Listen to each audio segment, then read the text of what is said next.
तो वे हमको उसी समय जीवित निगल जाते जब उसका क्रोध हम पर भड़का था। सोमवार 8 अप्रैल 2024। आज के मनन के लिए मैंने आप ही के लिए चुना है लूका अध्याय 9 और उसका 30 और 31वां वाक्य। और देखो, मूसा और एली ये दो पुरुष उसके साथ बात कर रहे थे। ये महिमा सहित दिखाई दिए और उसके मरने की चर्चा कर रहे थे जो यरूशलेम में होने वाला था। आपका दिन आशीषित हो। जब यीशु मसीह इबो पर्वत पर प्रार्थना करने गए तब मूसा और एली उससे भेंट करने आए। वह उसके विशेष कार्य में उसकी सहायता करने आए। आइए इस वाक्य पर मनन करते हैं। आज की सुबह का विषय है परमेश्वर की सेवा के लिए बल देना।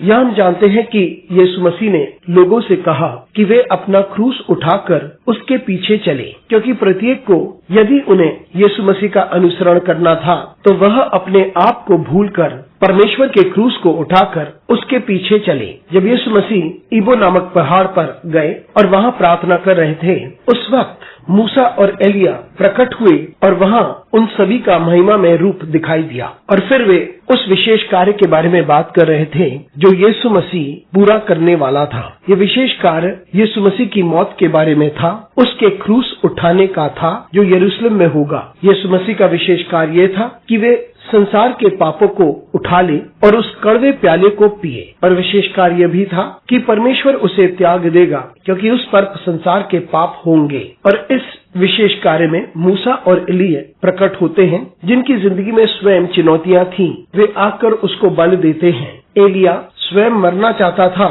क्योंकि वह रानी से इतना घबरा गया था, और मूसा जबकि एक बहुत अच्छा अगुवा था, उसे भी चुनौतियों का सामना करना पड़ा था और उसे वाचा की जमीन में प्रवेश करने ना दिया गया था। उनके पास स्वयं की चुनौतियां थी, लेकिन फिर भी वे यीशु मसीह को बल देने आए थे। सब कुछ संभव होता है जब परमेश्वर सहायता करता है। और इन दोनों ने यीशु मसीह की यात्रा के बारे में बात की और जो विशेष कार्य उसे यरूशलेम में करना था। और यीशु अपने विशेष कार्य में दृढ़ था, क्योंकि जब पतरस ने कहा हम यहाँ पर तंबू बना देते हैं, तब यीशु मसीह को पता था कि उसका विशेष कार्य गोलगुथा में है, ना कि तबोर में। मित्रों, जब हम जानते हैं कि यीशु मसीह अपनी विशेष सेवा को पूरा करने आए, तो हम भी ये ध्यान दें कि परमेश्वर ने हमें इस संसार में क्यों भेजा है और हम उस विशेष कार्य को पूरा करें जो परमेश्वर ने हमें दिया है। और ये जो कुछ हो, हम सिर्फ परमेश्वर की इच्छा को पूरा करें। अनुग्रहकारी परमेश्वर, स्वर्गीय पिता, हमारी सहायता कर परमेश्वर, ताकि हम तेरी इच्छा को पूरी करें। यीशु मसीह के बहुमूल्य नाम से मांगते हैं, आमीन।